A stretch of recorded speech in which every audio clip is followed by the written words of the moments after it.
the 3 training sessions a day, what do you do? Like you do boxing in the morning or That's something? a, Or boy, that's a lot, boy. You got me a full schedule. well, like in the So morning, the morning, 3, or not the yeah, I know, 3. I know. I say I know, but it's a lot that goes on throughout the day, Oh, you got know. you. So, but regardless, so in the morning, I always do a calisthenic workout every single time. So I might mix it up a little bit, but there's one routine that I do where I hit 100 push-ups. I do 200 squats, and I do 250 crunches, and I do 50 pull-ups, whatever. And that's just my one set, whatever. But that's what I do in the morning every single time, At home. right? At home, yeah, yeah. As Okay. soon as I get up, right, and that's my thing. And regardless of that, though, after that, I have noon practice, which is all my conditioning work with Justin Hartig. He does all my conditioning, so he might change it up from what we doing weighted workouts or we doing sprints, and we working just pure, just explosiveness. And I really feel like that's really what's kind of separated me from a lot of other guys is because they don't mix them up. They just do one, right? They either just on that bench all the day, you know what I'm saying, trying to push as much weight as possible, or person thinking they doing a marathon running. Like we do all of it, right? To stay explosive, but also to get the cardio and the conditioning.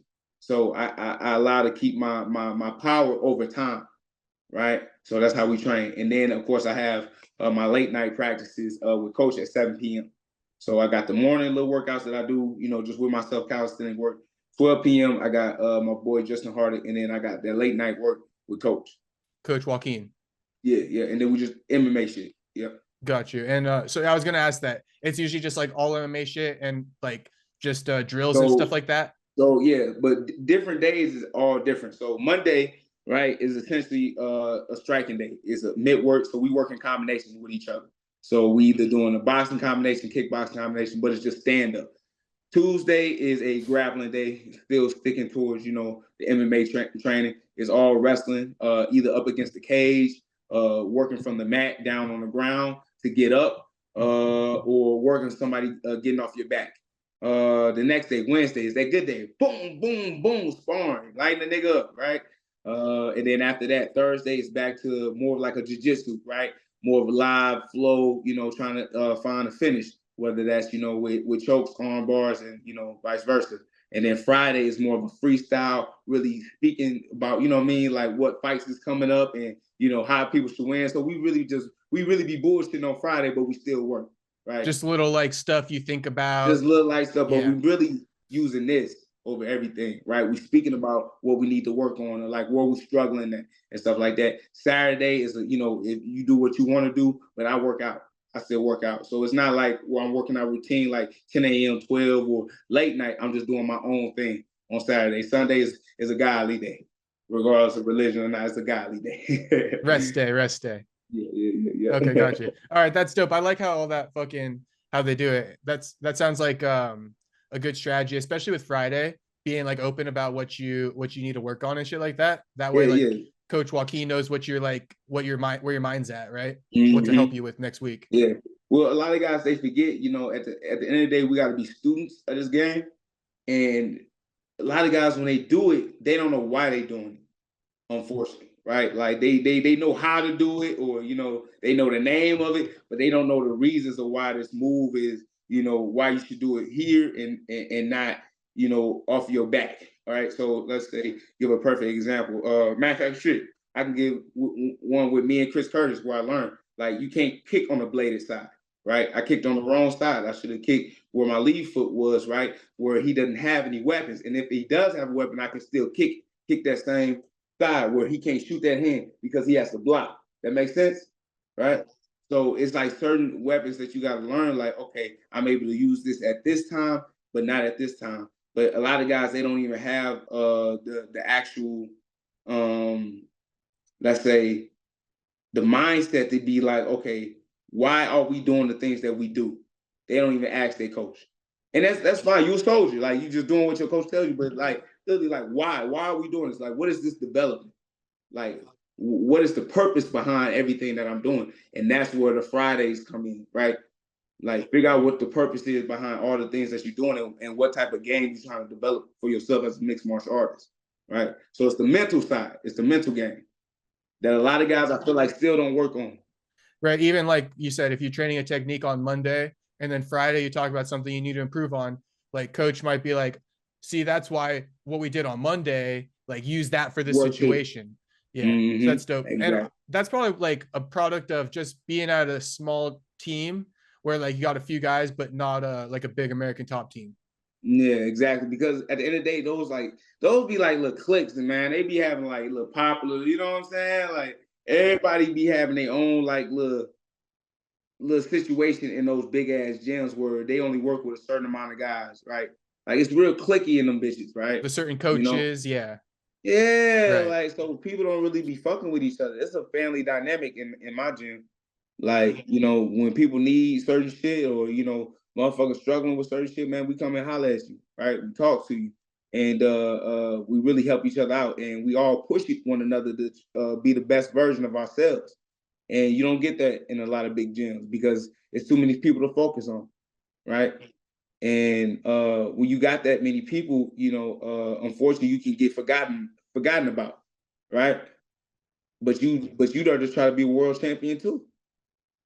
But if you ain't making no noise and you ain't the one that's winning these fights, they're not focusing on you, right? But in the gym, it's so small, everybody on one another's act. Like, you know what I'm saying? Like everybody paying attention to one another. Period. Right. I know too, though, you were selective with your coaching early on. Like that's why you're training by yourself because some gyms weren't that good and shit like that. So you got to be No, selective. I like that. I can do this shit by myself. Yeah. Yeah.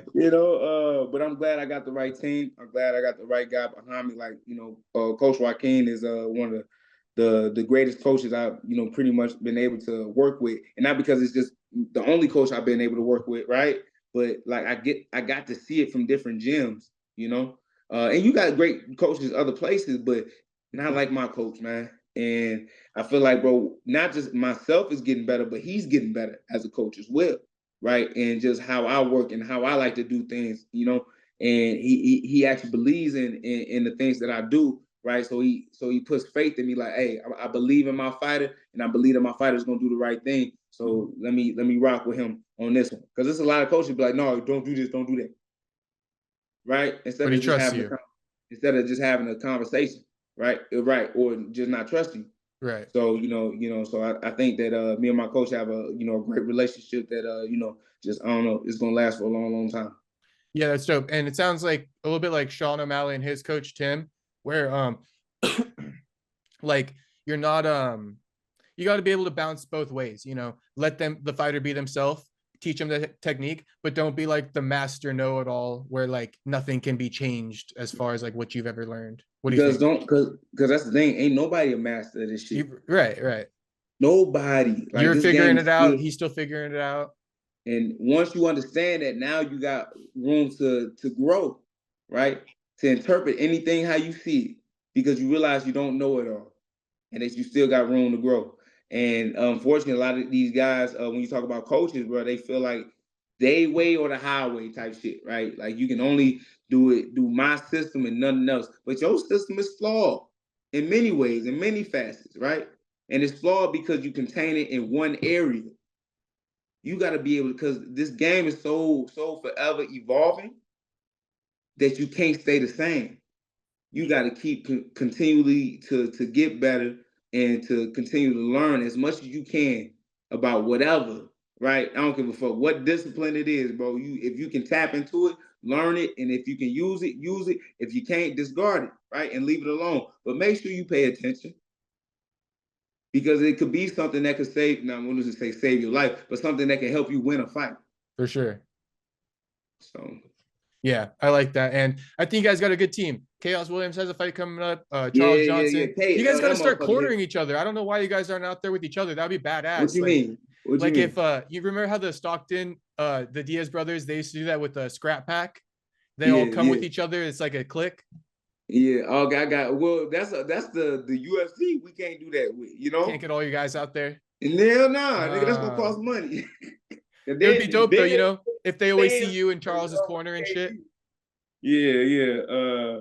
But regardless, I think that would be lit. That would be lit if we could just all come as, one big gang, bro, and just be supportive of one another.